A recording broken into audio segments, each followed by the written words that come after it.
Hey everyone, in this video I'm going to compare SuperAGI and Sintra AI. SuperAGI is a strong AI tool that helps developers and businesses build and manage autonomous AI agents.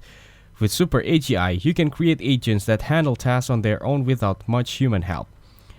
One great thing is that it's open source, so developers can customize it fully to fit their needs. It also supports plugins and tools, which means you can expand its abilities as your work grows. SuperAGI has a simple dashboard where you can watch your agents, track their tasks, and adjust settings easily. Another useful feature is that the agent can work together and get smarter over time. It's a great choice if you want a full control and deep customizations. Because it's open source, it's not very beginner friendly. You'll need some coding knowledge to get the best results. Sintra AI is a build for business users who want AI but don't want to deal with coding. It's a no-code platform where you can create AI workflows and automate tasks using simple drag and drop tools.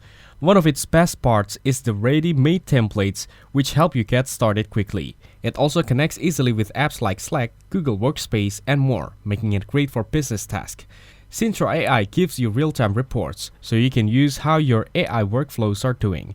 It's perfect for small businesses that want to automate things like customer service or data entry fast and easily. But because it's no-code, it doesn't offer the same deep customization that SuperAGI does. If your needs are complex, Sintra AI might feel too simple. If you want full control and advanced options, SuperAGI is better. If you want something quick and easy without coding, Sintra AI is the best pick. Thank you everyone for watching this video. Hope you got some value. Make sure to like the video and subscribe. Goodbye.